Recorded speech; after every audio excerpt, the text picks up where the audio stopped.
የፋኖ ኃይሎች በሁለት ግንባር ባደረጉት ተጋድሎ ከፍተኛ የሆነ ድል ማስመዝገባቸው ተሰምቷል። በፋኖ ኃይሎች ብርቱ ምት ያረፈበት የአገዛዙ ሰራዊትም የጦር ወንጀል ፈጽሟል። ዋና ወታደራዊ አዛዡን ጨምሮ በርካታ ሰራዊቱ ያለቀበት አውደ ውጊያ በየት ነው በቀዳሚነት አዘጋጅተናል። ከሞት የተረፉት የአርሲ ነዋሪዎች የት ደረሱ? ጠፍተዋል ከተባሉት የአርሲ ኦርቶዶክሳውያን አንዳቸውም እስካሁን በሕይወት ስለመኖራቸው አልታወቀም። ዛሬም በአካባቢው ሌላ አሳዛኝ ጥቃት መፈጸሙ ተሰምቷል። ከነዋሪዎቹ ጋር ባደረግነው ቆይታ የሰማነውን ወደ እናንተ እናደርሳለን። በጋምቤላ ግጭቶች ተበራክተዋል። የክልሉን ነዋሪዎች እርስ በርስ ለማጋጨት ከፌዴራል ተመልምሎ የገባው ቡድን ጋምቤላን እያመሳት ነው ተብሏል። በጋምቤላ የተፈጠረው ምንድነው የሚለውን አብራችሁን ስትቆዩ ትሰሙታላችሁ። አድማጮቻችን፣ በምስራቅ አርሲ በቤተክርስቲያን ላይ እና በአርሲ በኦርቶዶክስ እምነት ተከታዮች ላይ እየደረሰ ያለውን ግፍ እንዲሁም የአብይ አህመድ አስተዳደርን በመላ ሀገሪቱ እየፈጸመ ያለውን አረመኔያዊ ተግባር የሚያወግዝ የሰላማዊ ሰልፍ ጥሪ ተላልፏል። በዜናችን መጨረሻ ትሰሙታላችሁ። ሰላም ጤና ይስጥልን። በዓለም ዙሪያ የምትገኙ የጣና ሳተላይት ቴሌቪዥን ተከታታዮች ለሰኔ 7 ያዘጋጀናቸው ወቅታዊና ያልተሰሙ መረጃዎች ከዚህ ሰዓት ጀምረው ወደ እናንተ ይቀርባሉ። አብራችሁን ቆዩ።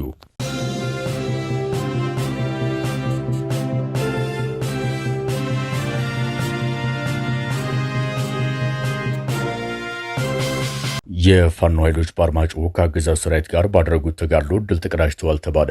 የአማራ ፋኖ ብሔራዊ ንቅናቄ ጎንደር ጠቅላይ ግዛት በለይዝ በአርማጭሆና አካባቢው ባደረገው ተጋድሎ በርካታ የአገዛዙ ሰራዊት ሙትና ቁስለኛ ማድረጉን ሲገልጽ፣ ወዲህ ደግሞ ጥርጥር ባለሸተር ክላሽን ጨምሮ በርካታ ወታደራዊ ቁሳቁስ መማረካቸውን ድሉን ድርብርብ አድርጎታል ተብሏል።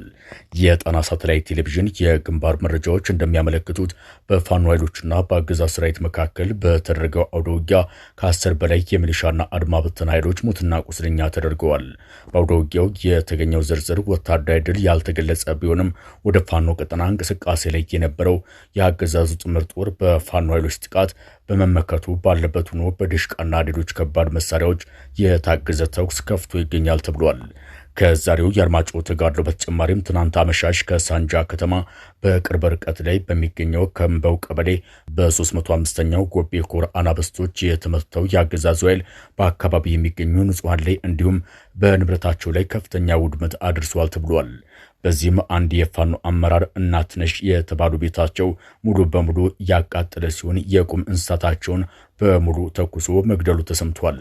የአገዛዙ ሰራዊት በወሰደው የበቀል እርምጃ የከምበው ቀበሌ ነዋሪ የሆኑ አቶ ባባይ ዋናው የተባሉ ግለሰብ በጥይት ተመተው ቆስለዋል ተብሏል። የአገዛዙ ሰራዊት በቀበሌው በፈጸመው የጦር ወንጀል ደሳለኝ አዱኛ፣ ሙቀት ደሳለኝ፣ ጥጋቡ አሰፋና አበበ አስረስን ጨምሮ በአጠቃላይ 26 ንጹሐን ዜጎች በአገዛዙ ሰራዊት ታስረው ተወስደዋል ነው የተባለው። በሌላ የፋኖ ኃይሎች የተጋድለው ዜና በሸዋ ጠቅላይ ግዛት አገዛዙ ጋር በተደረገ ተጋድሎ ፋኖ ድል መቀዳጀቱን የአፋብን ሸዋ ጠቅላይ ግዛት አሳምነው ቃል አቀባይ ክፍል አስታውቋል። ከአጣዬ ከተማ ተነስቶ አላላ ወደሚባል ስፍራ በመጓዝ ላይ በነበረ የሚሊሻ ኃይል ላይ በተፈጸመ ጥቃት በርካታ አባላት ሞትና ቁስለኛ ተደርገዋል ተብሏል። የሚሊሻ ኃይሎቹ በጉዞ ላይ በነበሩበት ፋኖ አራዳ ብር በሚባል ስፍራ በድሞ በመግባትና ወታደራዊ ቦታ በመያዝ በፈጸሙት የተጠና ጥቃት በአገዛዙ ሚሊሻ ላይ ሰዋዊና ቁሳዊ ኪሳራ ማድረሳቸውን የዙ ቃል አቀባይ ክፍል አስታውቋል። የፋኖ ኃይሎችን ድንገተኛ ጥቃት ተከትሎ በተደረገ አውደ ውጊያ እንድሪስ የተባለ የሚሊሻ መሪ እስከ ጠባቂዎቹና ሌሎች ግብረ አበሮቹ እርምጃ ተወስዶበታል ተብሏል። በፋኖ ኃይሎች ድንገተኛ ጥቃት ጉዳት ያስተናገዱ የሚሊሻ አባላት ውስጥ 3ቱ የሚሆኑት ደግሞ በከባድ ሁኔታ ቆስለው ወደ ሕክምና ጣቢያ መግባታቸው ተገልጿል።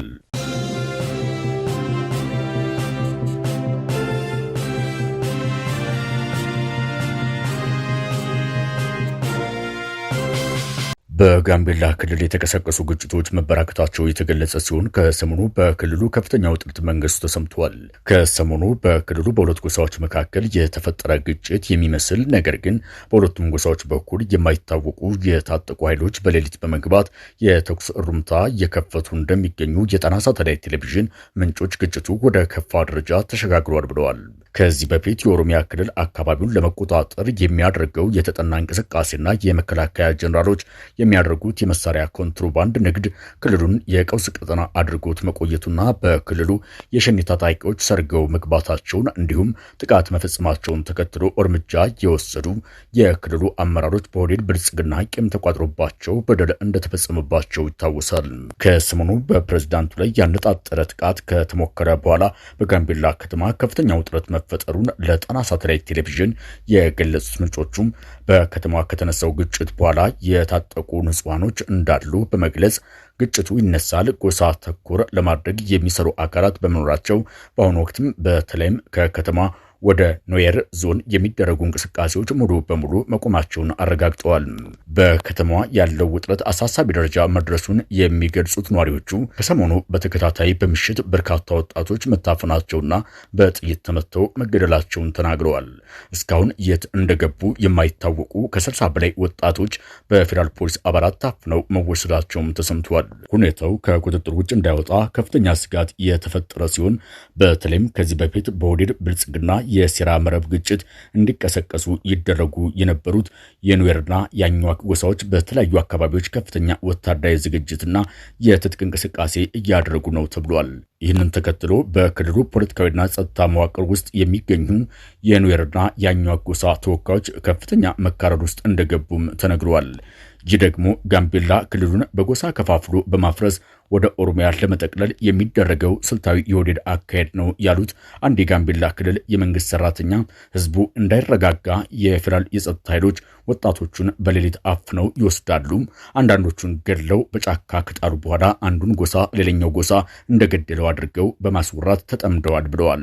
ይህ የኦህዴድ ብልጽግና ስልታዊ የመከፋፈያና ጋምቤላን የመጠቅለል እንቅስቃሴም አሳሳቢነት አጽንኦት ሰጥተው የገለጹት የመረጃ ምንጮቻችን በአሁኑ ወቅት የኖርዌይ ጎሳ በሚታከምበት የአኟክ ጎሳ አይታከምም፣ እንዲሁም አኟኮች አገልግሎት በሚሰጡበት ደግሞ ኖሮች እንዳይስተናገዱ በማድረግ በጋምቤላ ከተማ ማህበራዊ ትስስር ሙሉ በሙሉ መቋረጡን ገልጸዋል። በክልሉ ሁሉም አካባቢዎችና በክልሉ ዋና ከተማ በጋምቤላ ሁኔታዎች እንዲባባሱ የሚያደርጉ የደህንነትና የፌዴራል የጸጥታ አካላት መኖራቸውን አረጋግጠናል ያሉት ምንጮቻችን በኖርዌይና የአኟክ ጎሳዎች መካከል የተነሳ ግጭት እንዳለና አንዱ አንዱን እያጠቃው እንደሆነ ተደርጎ የሚናፈሰው የሚዲያ እንቅስቃሴም በአገዛዙ የሚመራ ሳይሆን እንዳልቀረ ጠቁመዋል። ሁለቱ ጎሳዎች ከዚህ በፊት በነበራቸው የትጥቅ እንቅስቃሴ በተለይ ከደቡብ ሱዳን ወታደራዊ አዛዦች ጋር ቀጥተኛ ግንኙነት እንዳላቸው ይገለጻል። የብልጽግናው አገዛዝም ከሌሎቹ ጋምቤላን የማፍረሻ ዘዴዎች በተጨማሪ በክልሉ የፖለቲካ ተሳትፎ ውስጥ አንዱን ወደፊት በማምጣትና አንዱን በማግለል ግጭቱ እንዲባባስ እያደረገ መሆኑን ጣና ሳተላይት ቴሌቪዥን ከምንጮቹ አረጋግጧል። ጋምቤላ የቀድሞ የኢሉባቡር ክፍለ ሀገር አካል ነው በሚል የሐሰት ትርክት የሚያሰራጩት እነ ሽመልስ አብዲሳ በአሁኑ ወቅትም ክልሉን ለመጠቅለል የተጠና ስራ እየሰሩ ይገኛሉ። ጋምቤላ ክልል የኦሮሚያ ክልል አካል እስክትመስል ድረስ በክልሉ በኦሮምኛ ቋንቋ ትምህርት መስጠትን ጨምሮ የኦህዴድ ብልጽግና በርካታ ተግባራትን እየፈጸመ ይገኛል። ይህ የተጠና ስራ ኦነግ ሸኔ የሽመልስ አብዲሳ አስተዳደርና የፌዴራል መንግስት ባለስልጣናት በቅንጅት እያስፈጸሙት ይገኛሉ። በቢሮአቸው ውስጥ እያሉ የእሩምታ ተኩስ የተከፈተባቸው የክልሉ ርዕሰ መስተዳደርም በየቀኑ መግለጫ ከማውጣት ባለፈ የጸጥታ ሁኔታውን ለማረጋጋት ሲሰሩ አያስተዋሉም ሲሉ ነዋሪዎቹ ተችተዋል። እንደ ነዋሪዎቹ ገለጻ በተለይም በክልሉ የሚገኙ የፌዴራል የጸጥታ አካላት ሙሉ በሙሉ ከተማዋን ለማፍረስ እየሰሩ ይገኛሉ ብለዋል።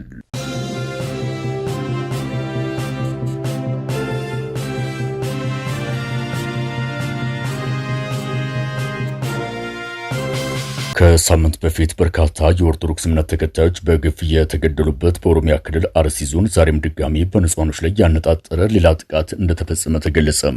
የጣና ሳተላይት ቴሌቪዥን ምንጮች እንደገለጹት በኦሮሚያ ክልል ምስራቅ አርሲ ከአምቦምሳ ከተማ ወደ አስኮ እንቅስቃሴ ላይ በነበረ የህዝብ ማመላለሻ አውቶቡስ ላይ በተፈጸመ ጥቃት በርካታ ንጹሃን ጉዳት ሲያስተናግዱ፣ ቀሪዎቹ በታጣቂዎቹ ታፍነው ተወስደዋል ብለዋል።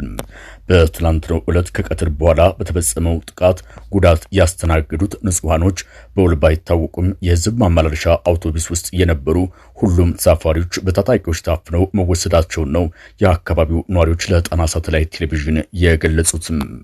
ይህ እገታ ሲፈጸም የመንግስት የጸጥታ አካላት በቅርብ ርቀት እንደነበሩ የገለጹት ነዋሪዎቹ ጥቃቱን በቀላሉ ማስቆም የሚችሉበት አቅም እንደነበራቸው፣ ነገር ግን ታጣቂዎቹ በተሽከርካሪው ላይ ተኩስ ከፍተው ጉዳት ካደረሱ በኋላ ሁሉንም ተሳፋሪዎች በነጻነት አፍነው መውሰዳቸውን ተናግረዋል። ከባለፈው ሳምንት ወዲህ በአካባቢው የሚፈጸመው ጥቃት መጠነኛ በሆነ መልኩ ቀንሶ ነበር ያሉት አንድ የአካባቢው ኗሪ ከህዳር ወር ጀምሮ በአካባቢው ህዝብ ላይ የሚፈጸሙ ተደጋጋሚ ግድያዎች፣ ብሔርና ሃይማኖት ተኮር ጥቃቶች እንዲሁም እገታና ዘረፋዎችን ኦነግ ሸኔ በሚል የዳቦ ስም ይሁን እንጂ ጥቃቱ መንግስታዊ መዋቅር ያለው መሆኑን ስንናገር ቆይተናል ሲሉ ነዋሪዎቹ ትዝብታቸውን ለጣና ሳተላይት ቴሌቪዥን ገልጸዋል። በምስራቅ አርሲ ዞን የሞኔሳ ወረዳ ዋና ከተማ በሆነችው አምቦምሳ ከተማ ቅርብ ርቀት ላይ ታጣቂዎቹ ጥቃት በመክፈት ሙሉ የአውቶቡስ ተሳፋሪን አግተው ሲወስዱ ኬላ ፍተሻ የሚያደርጉ በርካታም የመንግስት ታጣቂዎች በቅርብ ስፍራ ሆነው ይመለከቱ እንደነበር የገለጹት ምንጮቻችን ታጣቂዎቹ በንጹሃን ላይ ተኩስ ከፍተው ይህንን አሰቃቂ ድርጊት ሲፈጽሙ የመንግስት ታጣቂዎችም በዝምታ ማለፋቸውን የዓይን እማኞቹ ገልጸዋል። ከሁለት ሳምንት በፊት ባለፈው ግንቦት 23 እና 24 በዚህ አካባቢ በኦርቶዶክስ እምነት ተከታዮች ላይ የተፈጸመውን አሰቃቂ ጥቃት ተከትሎ የብልጽግናው መንግስት ከፍተኛ መከላከያና ሌሎች የጸጥታ አካላትን እንዳሰማራ በሚገልጽበት በዚህ ወቅት እንኳን አርሲ ላይ የህዝቡን ጥቃት ማስቆም አለመቻሉ ተስፋ የሚያስቆርጥ መሆኑን ነዋሪዎቹ ገልጸዋል።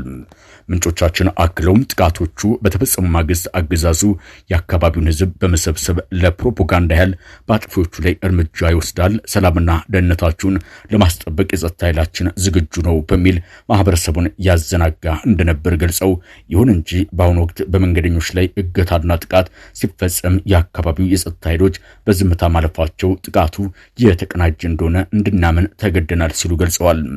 በአካባቢው የነበሩ የአገዛዙ የጸጥታ ኃይሎችን ታጋቾችን እንዲታደጓቸው ስንጠይቅ እኛ ትዕዛዝ አልተሰጠንም የሚል ምላሽ እንደሰጧቸው የአካባቢው ነዋሪዎች ገልጸዋል።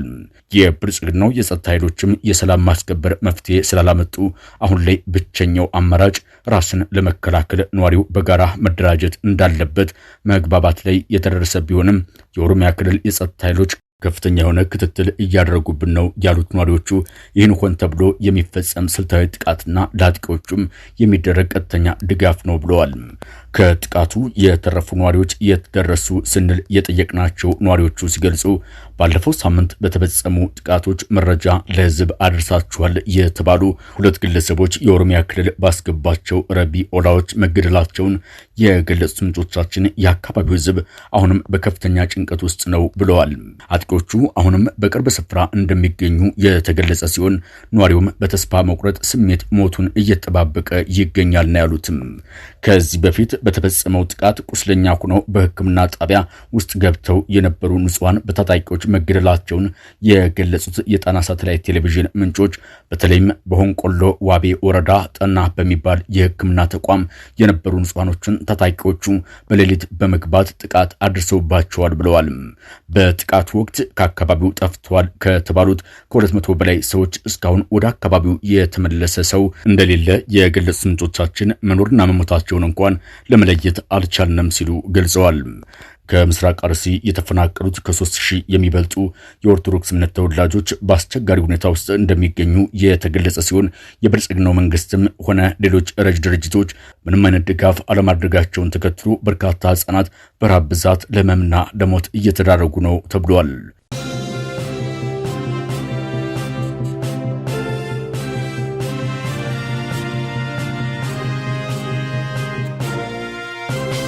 በዋሽንግተን ዲሲና አካባቢዋ ለምትገኙ ኢትዮጵያና ሰብአዊ መብት ተሟጋቾች በሙሉ በኢትዮጵያ ኦርቶዶክስ አማኞችና ቤተክርስቲያኗ ላይ እየደረሰ ያለውን ቃጠሎ፣ ፍጅትና ጭፍጨፋ በአብይ አህመድ መንግስትና አሰልጥኖ ባሰማራቸው ታጣቂዎቹ ላለፉት 8 ዓመታት በባሰ መልኩ እንደቀጠለ ነው።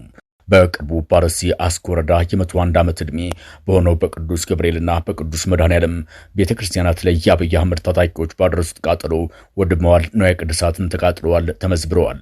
የቤተ ክህነት ምዕመናን፣ ዲያቆናት፣ ቀሳውስት ተገድለዋል፣ ተሰደዋል። ሀብት ንብረታቸው በአብይ ታጣቂዎች ተዘርፏል። ጥንታዊት ኦርቶዶክሳዊት ቤተክርስቲያን ልጆቿን ትጣራለች፣ ትጮኻለች፣ ድረሱልኝም ትላለች። አረመኔው አብይ ኦርቶዶክሳውያንን ከመግደል እኛም ከመገደል አልዳንም። የእናት ቤተክርስቲያንን ጩኸት ተቀብለን ድምፅ ለመሆን እነሆ በዲሲና አካባቢዋ የምንኖር ኦርቶዶክሳውያን ያገባናል የምንል ኢትዮጵያና አሜሪካውያን ድምፅ ለመሆን የተቃውሞ ትዕይንተ ህዝብ አዘጋጅተናል። እርሰውም በዚህ የተቃውሞ ትዕይንት ላይ እንዲገኙ በትህትና ጥሪ እናስተላልፋለን። የተቃውሞ ትዕይንት ቀን ጁን 14 2026 ሰዓት 10 AM ቦታ ስቴት ዲፓርትመንት ዋሽንግተን ዲሲ። አዘጋጅ የዲሲ ግብረ ኃይልና በዋሽንግተን ዲሲ አካባቢ የሚኖሩ አባት ክርስቲያኖች።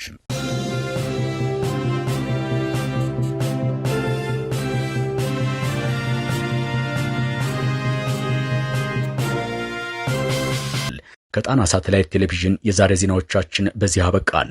ሰብስክራይብ፣ ላይክ፣ ሼር በማድረግ የቻናላችን ቤተሰብ ይሁኑ። አብራችሁን ስለነበራችሁ እናመሰግናለን። ጤና ይስጥልን።